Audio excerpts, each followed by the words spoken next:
പഹൽഗാം ഭീകരാക്രമണത്തിന്റെ പശ്ചാത്തലത്തിൽ പാകിസ്ഥാൻ ഓടി നടന്ന് പല രാജ്യങ്ങളോടും ഭിക്ഷയാചിക്കുകയാണ്.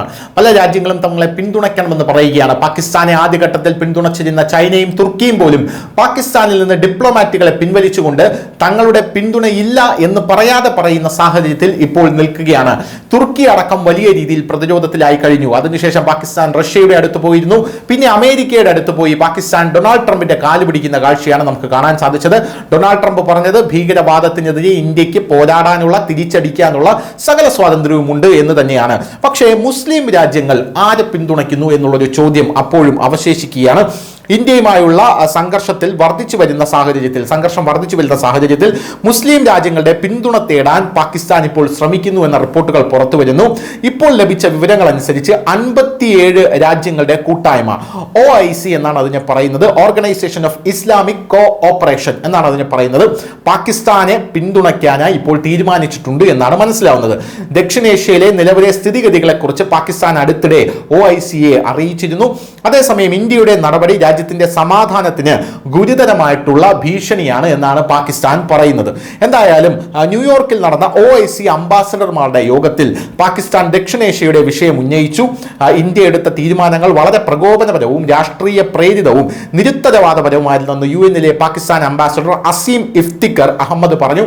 ഇന്ത്യ പാകിസ്ഥാൻ ടെററിസം വളർത്തുന്ന ഒരു തെമ്മാടി രാജ്യമാണ് എന്ന് പറഞ്ഞതിന് പിന്നാലെയാണ് പാകിസ്ഥാൻ ഇപ്പോൾ ഈ നിലപാട് പറഞ്ഞിരിക്കുന്നത്.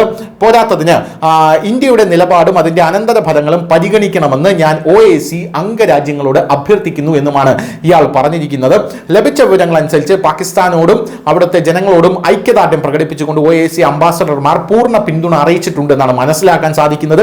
തന്ത്രപ്രധാനമായ സംഭാഷണങ്ങളുടെ സംഘർഷം ലഘൂകരിക്കാനും പ്രാദേശിക സംഘർഷങ്ങളുടെ മൂലകാരണങ്ങൾ തിരിച്ചറിയാനും അഭ്യർത്ഥിച്ചിട്ടുണ്ട് ഇപ്പോൾ അദ്ദേഹം. ഇതിനിടയിൽ ജമ്മു കശ്മീർ തർക്കത്തെക്കുറിച്ചും പരാമർശം വന്നു. എന്നിരുന്നാലും OICയുടെ നിർദ്ദേശത്തെ അടിസ്ഥാനമാക്കി ഐക്യരാഷ്ട്രസഭയുടെ പ്രതിനിധികൾ കശ്മീർ പ്രശ്നത്തിന് സമാധാനപരമായിട്ടുള്ള ഒരു പ്രശ്ന പരിഹാരത്തെക്കുറിച്ചും ഇപ്പോൾ സംസാരിക്കുന്നുണ്ട്.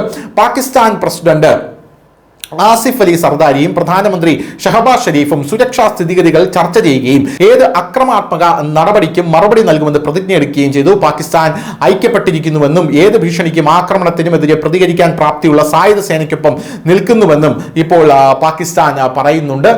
എന്ത് തന്നെയായിരുന്നാലും പാകിസ്ഥാൻ പിന്നീട് OIC രാജ്യങ്ങളെയും അമേരിക്കയും അടക്കം അറിയിച്ചത് ഇന്ത്യയെ പോലുള്ള ഒരു വലിയ രാജ്യവുമായി യുദ്ധം ചെയ്യാൻ ഞങ്ങൾക്ക് കെൽപ്പില്ല എന്നുള്ളത് മാത്രമല്ല, ഇന്ത്യയെ പോലുള്ള ഒരു വലിയ രാജ്യവുമായി യുദ്ധം ചെയ്യാൻ ഞങ്ങൾ ആഗ്രഹിക്കുന്നില്ല എന്നുമാണ് പാകിസ്ഥാൻ പറയുന്നത്. അതുകൊണ്ട് ദയവായി ഈ യുദ്ധത്തിൽ നിന്ന് എങ്ങനെയെങ്കിലും ഒഴിവാക്കി തരണം എന്നുള്ളതാണ് പാകിസ്ഥാൻ അമേരിക്കയോട് പറഞ്ഞത്. എന്ത് തന്നെയായിരുന്നാലും ഇപ്പോൾ OIC രാജ്യങ്ങൾ പാകിസ്ഥാനെ പിന്തുണയ്ക്കുന്നുണ്ട് എന്ന റിപ്പോർട്ടുകൾ പുറത്തു വരുന്നുണ്ട്. News desk, news India Malayalam.